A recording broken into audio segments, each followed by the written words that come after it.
Buenos días, muchas gracias por estar acá en este pronunciamiento de Primero Justicia. Nosotros hemos venido tratando de transmitirle al pueblo venezolano cuál es la consecuencia y la realidad de lo que se ha dado con el tema de las leyes habilitantes y sobre todo cómo lo va a afectar en la vida diaria. Y hay una primera afectación, una cosa que tiene que ver con todos nosotros y con nuestra dignidad y nuestra capacidad de decidir, y es el hecho de que el pueblo venezolano votó el 2 de diciembre y esa votación en la cual se rechazó el camino de la reforma constitucional, el presidente, como sabemos, en la ley habilitante metió todas esas leyes de contrabando. Y además tiene una significación especial porque significa cuáles son las prioridades para el gobierno. Y hoy quiero hablar sobre el tema militar. El tema militar tiene que ver con unos cambios que estaban propuestos en la reforma constitucional. El pueblo rechazó esos cambios que estaban en la reforma constitucional, pero hoy son ley de la República de Venezuela metida a través del habilitante. ¿Qué estaba en el proyecto de reforma?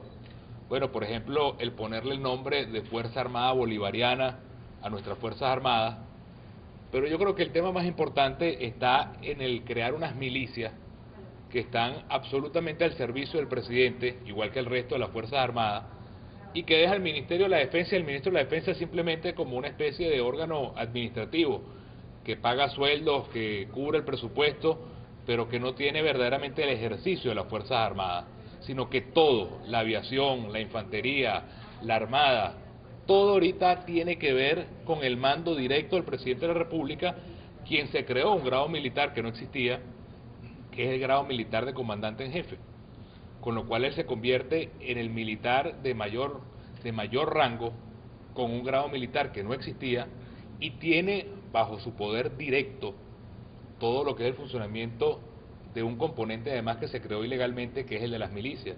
Milicias que tienen unas funciones totalmente políticas, funciones de control social, funciones de seguridad y de orden interno, funciones incluso de todo lo que significa hasta la parte de inteligencia en las distintas comunidades. Y eso, para mí, lo grave que tiene que ver es que ese no es el camino que quiere Venezuela. Yo creo que el país tiene no una guerra ni con los Estados Unidos, ni con Colombia, ni con ningún otro país, sino un problema interno que es la violencia.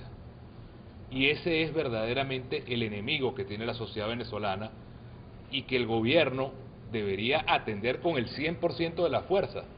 Ayer vimos unos ejercicios militares, hemos visto en estos días cómo han venido militares rusos a Venezuela, hemos visto cómo el gobierno ha comprado casi 6.000 millones de dólares en armamento militar, convirtiéndonos en el 9º país del mundo en compra de armamento militar, pero al mismo tiempo, con ese discurso que tiene el presidente que nosotros rechazamos de violencia, de grosería, de buscar, casi que buscando la guerra que no existe, frente a esa realidad militarista, esa realidad de control, esa realidad de gasto en armamento militar, esa realidad de violencia en el discurso del presidente, hay otra realidad, que es la realidad de la mayoría de los venezolanos.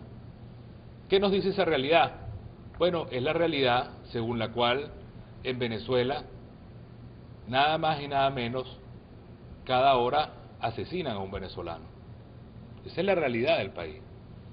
El año pasado se hizo un estudio internacional que se llama el Estudio de Armas Mundiales en el Mundo, y resulta que Venezuela ocupa el primer país más violento del mundo. De cada 18 personas que son asesinadas en el mundo, una es venezolana. Dense cuenta de lo que significa eso. De cada 18 personas asesinadas en el mundo, una es venezolana. En Colombia, desde el año 85 hasta el año 2005, por el conflicto armado que sufre Colombia, hubo, nada más y nada menos que 73.000 asesinatos. Eso es lo que en Venezuela se asesina en un año. Nosotros tenemos que tener en cuenta que en Venezuela el problema de las armas es igualmente grave. Existen en nuestro país 3 millones de armas ilegales en Venezuela que no están registradas, con las cuales se cometen todos los delitos en Venezuela sin ningún tipo de castigo. Las cifras oficiales, para que ustedes tengan una idea, indican que nada más y nada menos de cada 100 asesinatos que se cometen en Venezuela, solamente se castigan 7. El 93% de los asesinatos quedan totalmente impunes, sin castigo. Y es porque no se invierte el dinero que se tiene que invertir en la justicia.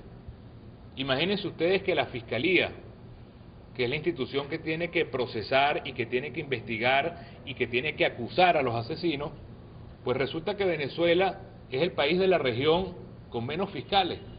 Venezuela tiene los 26 millones de venezolanos, tienen apenas 600 fiscales para 26 millones de venezolanos, y estos 600 fiscales, para que ustedes tengan una idea, tienen que procesar en este momento sobre sus escritorios 14 millones de causas, 14 millones de denuncias de ustedes, de delitos, de robos, de asesinatos, de cualquier tipo de crimen, están sobre los escritorios de 600 fiscales, 14 millones de causas, que por supuesto no van a tener solución. Y por eso lo que vive Venezuela como guerra es la verdadera guerra contra la violencia y contra la impunidad. El problema del secuestro que ha crecido en los últimos 5 años en un 550%, se ha multiplicado el número de secuestros en Venezuela. Y por no decir algo que tiene que ver estrictamente con las Fuerzas Armadas, que es el problema de la droga y el narcotráfico. Se calcula que el paso de la droga en Venezuela por nuestra frontera ha aumentado en los últimos años 15 veces. Venezuela está siendo ahorita el país de paso de casi la mitad de la droga que se produce en Colombia. Estamos hablando de 250 toneladas de cocaína al año que atraviesan nuestra frontera, atraviesan nuestro país y terminan yéndose a través de Oriente a Europa, a través de Trinidad. Y eso es una función de las Fuerzas Armadas. El problema que vive Venezuela relacionado con la violencia carcelaria. Según el Observatorio de Prisiones, nada más y nada menos que todos los días muere un preso asesinado en Venezuela. El año pasado se hicieron incautaciones y pudieron incautar 43 granadas, 150 pistolas, casi 200 revólveres, 4.000 chuzos, y eso es también parte de la seguridad que tiene que cumplir las Fuerzas Armadas y la Guardia Nacional. Entonces la reflexión que tiene que hacer el país es para dónde estamos yendo con toda esta cantidad de juegos de guerra, cuando el problema lo vivimos todos los venezolanos en carne propia, en nuestra propia seguridad, nuestra propia familia y nuestra propia realidad que vivimos todos los días en la calle.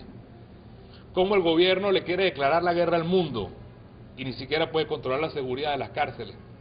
Cómo el gobierno le quiere declarar la guerra al mundo y ni siquiera ha podido reducir el delito en Venezuela. Cómo el gobierno se gasta 6.000 millones de dólares en equipamiento militar y no tenemos ni siquiera una policía que pueda hacer cumplir la ley y que pueda lograr la seguridad de los venezolanos. Esa es la reflexión que tiene que hacer el pueblo y abrir los ojos.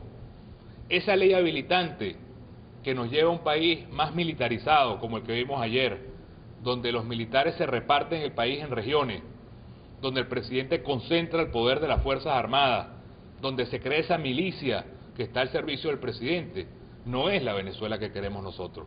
Nosotros queremos un país donde las Fuerzas Armadas sean profesionales, no políticos. Unas Fuerzas Armadas que se dediquen a salvaguardar la frontera para que no venga la droga en Venezuela, para que haya en Venezuela verdadero respeto a las instituciones, no para que se conviertan en una rosca que lleva gasolina para otros países, que lleva droga para Europa, o que tiene toda la corrupción de los alimentos como es las Fuerzas Armadas Nacionales en este momento, más las compras militares.